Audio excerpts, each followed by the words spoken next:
ഹെബ്രായർക്കുള്ള ലേഖനം അധ്യായം 1. ദൈവപുത്രൻ.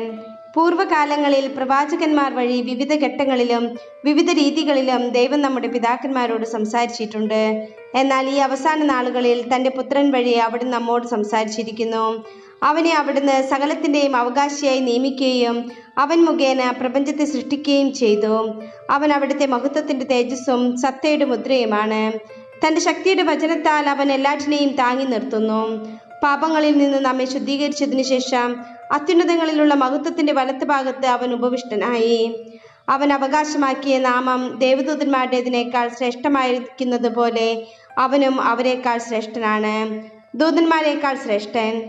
ഏത് ദൂതനോടാണ് നീ എൻ്റെ പുത്രനാണ്, ഇന്ന് ഞാൻ നിനക്ക് ജന്മമേകിയെന്നും ഞാൻ അവന് പിതാവും അവൻ എനിക്ക് പുത്രനുമായിരിക്കുമെന്നും ദൈവം അരുളി ചെയ്തിട്ടുള്ളത്?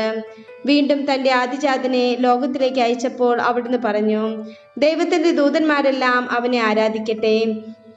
അവിടുന്ന് തൻ്റെ ദൂതന്മാരെ കാറ്റും ശുശ്രൂഷകരെ തീനാളങ്ങളും ആക്കുന്നു എന്ന് ദൂതന്മാരെ കുറിച്ച് പറഞ്ഞിരിക്കുന്നു. എന്നാൽ പുത്രനെ പറ്റി പറയുന്നു, ദൈവമേ, അങ്ങയുടെ സിംഹാസനം എന്നേക്കും നിലനിൽക്കുന്നു. അങ്ങയുടെ രാജ്യത്തിൻ്റെ ചെങ്കോൽ നീതിയുടെ ചെങ്കോലാണ്. അങ്ങ് നീതിയെ സ്നേഹിച്ചു, അനീതിയെ വെറുത്തു. അതിനാൽ അങ്ങയുടെ സ്നേഹിതരേക്കാൾ അധികമായി സന്തോഷത്തിൻ്റെ തൈലം കൊണ്ട് അങ്ങയുടെ ദൈവം അങ്ങയെ അഭിഷേകം ചെയ്തിരിക്കുന്നു. കർത്താവെ, ആദിയിൽ അങ്ങ് ഭൂമിക്ക് അടിസ്ഥാനമിട്ടു. ആകാശം അങ്ങയുടെ കരവേലയാണ്. അവയൊക്കെ നശിക്കും, അങ്ങ് മാത്രം നിലനിൽക്കും. വസ്ത്രം പോലെ അവ പഴകിപ്പോകും, മേലങ്കി പോലെ അങ്ങ് അവയെ മടക്കും. വസ്ത്രം പോലെ അവ മാറ്റപ്പെടും, എന്നാൽ അങ്ങേക്ക് മാറ്റമില്ല. അങ്ങയുടെ വത്സരങ്ങൾ അവസാനിക്കുകയുമില്ല. നിന്റെ ശത്രുക്കളെ ഞാൻ നിനക്ക് പാദപീഠമാക്കുവോളം എൻ്റെ വലത്ത് ഭാഗത്തിരിക്കുക എന്ന് ഏത് ദൂതനോടാണ് എപ്പോഴെങ്കിലും അവിടുന്ന് പറഞ്ഞിട്ടുള്ളത്?